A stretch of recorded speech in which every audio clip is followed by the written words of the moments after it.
This is your over-the-garden-wall read and listen book. You can read along as I tell you the story. Please turn the page every time you hear the sound of the steam engine train. Are you ready? Let's begin. Somewhere lost in the clouded annals of history lies a place that few have seen. A mysterious place called the Unknown, where long-forgotten stories are revealed to those who travel through the wood.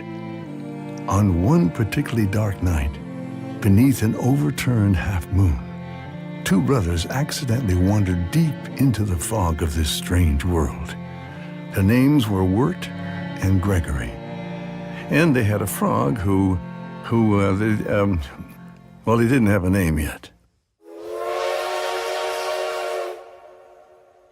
As the boys began to realize just how lost they were, they suddenly heard the sound of a cleaving axe echoing through the otherwise silent forest.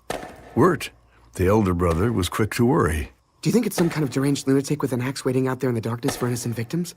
Gregory, the younger brother, wasn't the type to be afraid of such things and immediately ran off towards the source of the noise. Greg! Greg! Luckily, the sound had come from a kindly old woodsman who was hard at work chopping down a tree into bits of kindling. Wirt and Gregory explained that they had lost their way. They didn't know where they were. The woodsman chuckled and raised an eyebrow. Welcome to the unknown, boys. You're more lost than you realize.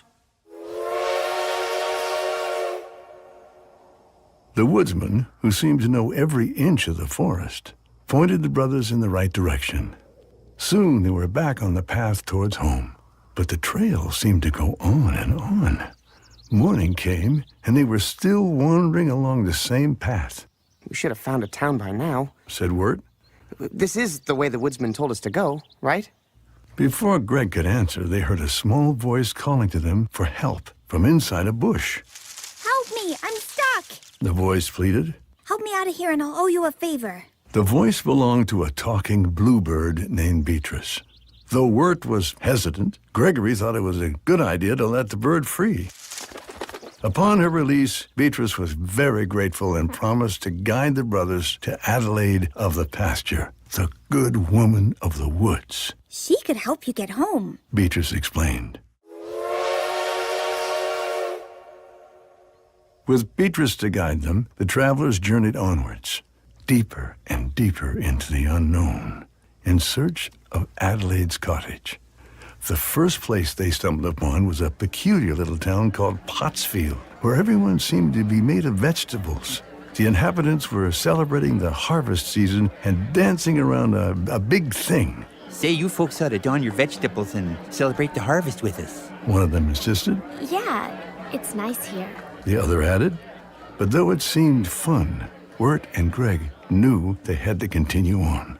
What they didn't know was that someone or something was following close behind them as they traveled. A figure crept out of the shadows. It was a ferocious gorilla. They ran.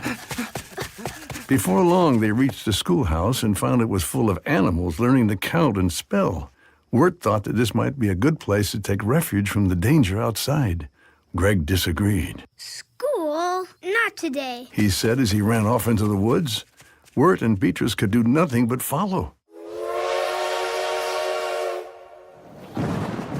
Soon it began to rain, and that night even Beatrice was lost. She thought it best to stop at a creepy old tavern and ask for directions. Let's go to this creepy tavern and ask for some directions. See? But as soon as they entered, Beatrice was shooed out. No birds allowed in my tavern, Shouted the tavern keeper. Now it was up to Wirt to get directions. He nervously approached the friendliest-looking denizen of the tavern, a smiling toy maker. Wirt tried to explain the situation. I was wondering if you knew the way... her name is Adelaide, and... Thinking Wirt wanted romantic advice, the toy maker burst into song.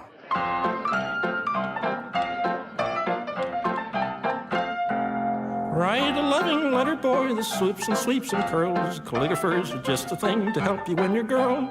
Then you'll need to dress up smart, the tailor's here by chance. Stitch your trousers, hold your belt, and find culture of friends.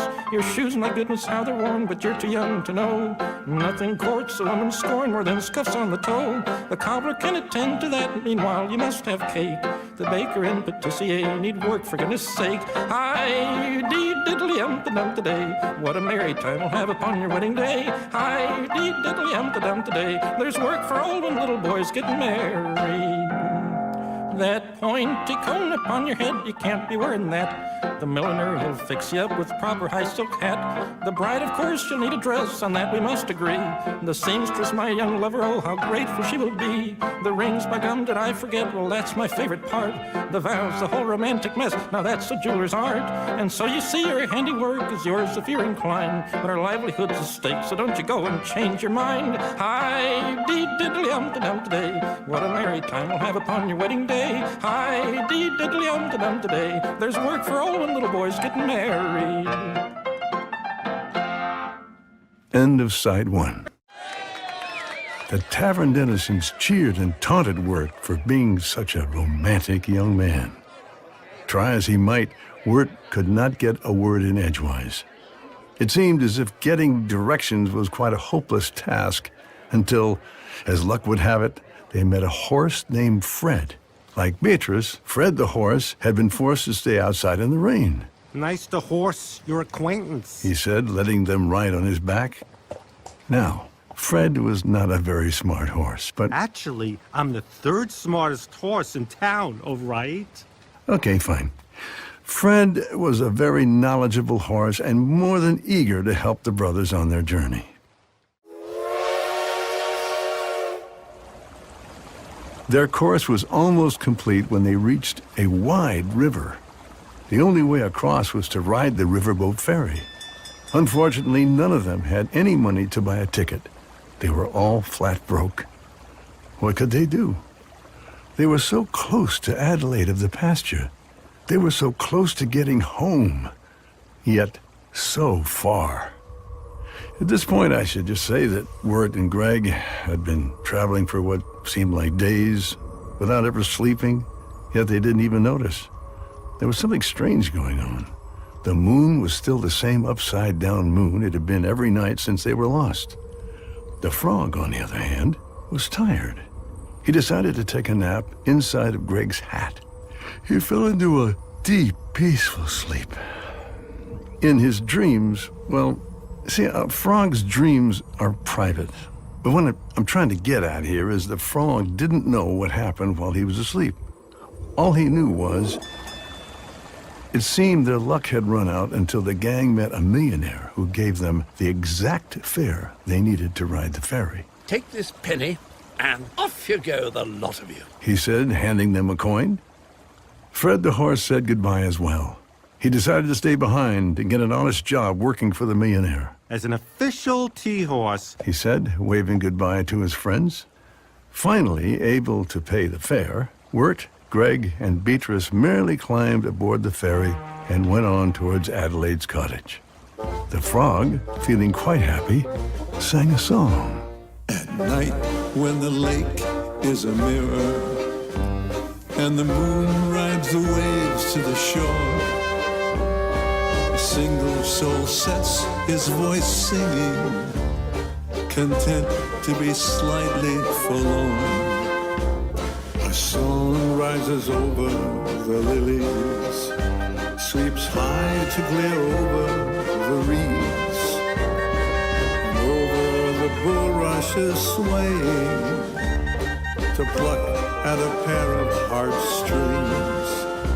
Two voices, now they are singing, then 10 as the melody soars. Round the shimmering pond all are joining in song as it carries their reverie on.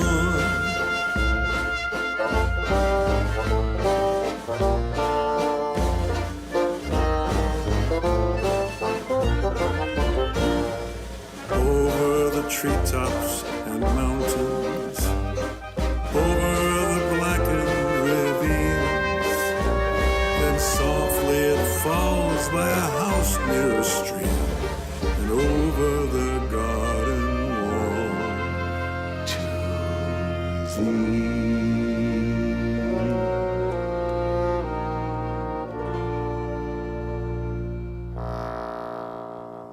As the sun went down, they reminisced about the fun adventures they had shared. And although they would miss each other very much, they knew that they'd never forget all the wonderful memories. Or would they? What are memories? But stories of time lost forever. Fragments of a reality we will never experience again.